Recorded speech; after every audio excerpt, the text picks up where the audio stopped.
Hello everyone, I hope आप सब अच्छे होंगे। आपने वैसे तो ये वाली जो वैकेंसी है वो चेक कर ही ली होगी। मिनिस्ट्री ऑफ रेलवे की तरफ से रेलवे रिक्रूटमेंट बोर्ड ने निकाली है, जिसके अंदर डिफरेंट टाइप की जो वैकेंसी है वो निकली है, various ministerial and isolated categories की। राइट। सो उसका जो पब्लिकेशन था ये आप जान सकते हैं 7 तारीख को शुरू हो गया था। राइट। और इसकी डेट एंड एप्लीकेशन जो लास्ट डेट है वो 7 फरवरी टू 8 फरवरी तक है। बट इसके लिए ना सबसे इंपॉर्टेंट चीज़ क्या है, इंपॉर्टेंट फैक्ट्स जो आपको पता होने चाहिए बिफोर फिलिंग द फॉर्म। चाहे आप 250 रुपीज़ पे कर रहे हैं या फिर 500 रुपीज़ पे कर रहे हैं। Right. Before filling the form, क्योंकि उसके लिए आप उतनी ही तैयारी करेंगे, बट वो सारी चीज़ें आपको पहले पता होनी चाहिए। ठीक है। सबसे पहले जो इंपॉर्टेंट चीज़ रहेगी वो मैं अभी आपको दिखा देती हूँ।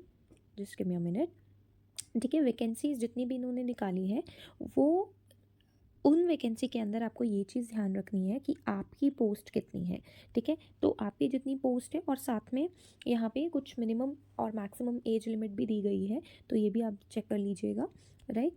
सो इसके साथ साथ यहाँ पे एग्जामिनेशन फ़ीस दी है, जो मैंने आपको बता दिया। सारे कैंडिडेट के लिए 500 रुपये हैं, जिसमें से 400 रुपीज़ आपको रिफंडेड कर दिए जाएंगे।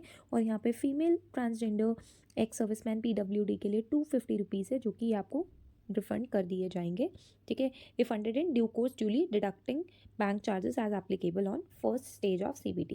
राइट। अब मोड ऑफ पेमेंट UPI है। ये सारी चीज़ें तो बेसिक सी चीज़ें हैं, मैं अभी आपको बताती हूँ कि जो आपको ज़रूर ही चेक करना है। ठीक है। रिजर्वेशन आपको मिल ही गया है SC ST वालों को, और साथ में जो फिजिकल डिसेबिलिटी और ऐसे स्पेशल जो डिसेबिलिटी वाले लोग होते हैं उनकी रिजर्वेशन भी गिवन है यहाँ पर। राइट। पेपर के अंदर अगर हम देखें तो यहाँ पर पेपर में प्रोफेशनल एबिलिटी, जनरल, अच्छा ये प्रोफेशनल एबिलिटी में आएगा क्या, CDP आएगी। ठीक है। CDP के बहुत सारे क्वेश्चंस आएंगे, और CDP वो नहीं आएगी जो आपको CTET और HTET में आती है। इसके अंदर जो CDP होगी वो बिल्कुल ही डिफरेंट होगी। जनरल अवेयरनेस के अंदर क्या चीज़ें आएंगी, जनरल अवेयरनेस के अंदर आएगी आपकी सारी की सारी वो चीज़ें जो अभी करंट में चल रही है। राइट। करंट जी आएगी। इंटेलिजेंस एंड रीजनिंग तो आप जनरली कहीं से भी कर सकते हो, और मैथ्स और साइंस आप 10th तक के बेसिक का कर सकते हो, यहाँ पे दिया गया है। Now the question is minimum percentage क्या है पास करने की। और जनरल साइंस में फिजिक्स केमिस्ट्री लाइफ साइंसेस यानी बायो 10 तक आएगी। मिनिमम परसेंटेज है 40% जनरल वालों के लिए। राइट। EWS के लिए भी 40%, OBC के लिए 30, SC के लिए 30 एंड ST के लिए 25 क्वालिफाइंग रहेगा। देन उसके बाद CBT है, और साथ में आपका यहाँ पे कुछ परफॉर्मेंस स्किल बेस्ड क्वेश्चंस भी रहेंगे। ठीक है। इन साइट से जाकर आप क्या कर सकते हो, फॉर्म्स को फिल कर सकते हो। अगर आप चंडीगढ़ के हो तो इस साइट से चलें तो आप इन्हीं साइट्स को क्या करेंगे, खोलेंगे। राइट। सो ये आप खुद से भी भर सकते हो। फॉर्म फिल करने से पहले आपके पास अपना साइन और अपनी फ़ोटो दोनों ही होनी चाहिए। राइट। सो कुछ एनेक्शर्स हैं जो कि अगर कोई डिसेबल है या अगर कोई SC ST है, रिजर्वेशन कोटा है, तो उन पे चलेगी। नाउ अब बात करते हैं आपकी वैकेंसीज़ की। ठीक है। स्टाफ एंड वेलफेयर इंस्पेक्टर की जो इन्होंने बात करी है, यहाँ पे नंबर ऑफ़ क्वेश्चंस भी बताए गए हैं, तो उसके अकॉर्डिंगली आप पढ़ सकते हो। राइट। सो जो मुझे चीज़ इसके अंदर सबसे बड़ी फैक्ट लगी, ठीक है, अगर मैं यहाँ पर कोई भी लेट सपोज कि एक उठा लेते हैं हम पोस्ट ग्रेजुएट टीचर। राइट। हम उठा लेते हैं post graduate English teacher, English medium biology teacher, salary 47,600। ठीक है।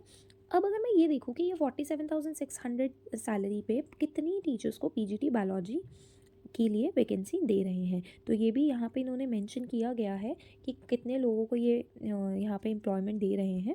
राइट। तो अगर आप यहाँ से देखना शुरू करें, यहाँ से आपका शुरू हो गया है PGT बायोलॉजी का, ऐसे ही आप अपने उसका भी कर सकते हैं।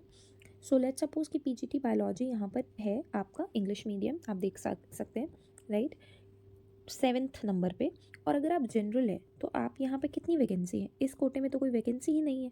ठीक है। तो ज़ीरो मान के चलिए भोपाल एरिया में। लेट्स सपोज अब आप कोई और में बिलासपुर में देखते हैं, चलो ठीक है, PGT की कितनी वैकेंसी है, इसमें एक वैकेंसी है। राइट। तो ये चीज़ें जो रहेंगी ना, ये बहुत ही इंपॉर्टेंट रोल प्ले करती है, क्योंकि बाद में बात पता क्या आ जाती है कि 10 वैकेंसी के लिए आप क्या कर रहे हो, अप्लाई कर रहे हो। ठीक है। तो ये सारी चीज़ें करके अगर आपको लगता है कि नहीं आपकी जो तैयारी है वो बहुत ही अच्छी है और आप पेपर बहुत अच्छे से निकाल लेंगे, सो आप ज़रूर करिएगा। राइट। पेपर को ज़रूर भरिएगा। अगर मैं यहाँ पे रैंडमली कोई भी खोलूँ गुवाहाटी, राइट, ऐसे ही मैंने यहाँ पे बायोलॉजी पढ़ा, यहाँ पर भी एक वैकेंसी है। तो आप ये सोच सकते हैं कि कंपटीशन जो रह रहा है वो बहुत बहुत ही ज़्यादा स्ट्रॉन्ग रहेगा, क्योंकि यहाँ पे सब में एक एक वैकेंसी है। मैंने एक टीजीटी साइंस की करी थी, क्योंकि अभी हम चैनल पे एचटेट टीजीटी की तैयारी कर रहे हैं। तो टीजीटी साइंस की ओवरऑल जो वैकेंसी है, मतलब ऐसे एरियाज़ के जिसके लिए आप भरना चाहेंगे जो ज़्यादा दूर भी ना हो, राइट, तो हार्डली 20 वैकेंसीज़ भी नहीं होगी टीजीटी साइंस की। तो आप एक बार ज़रूर चेक कर लीजिएगा। जनरल की बात कर रही हूँ मैं, एससी एसटी की बात नहीं कर रही हूँ।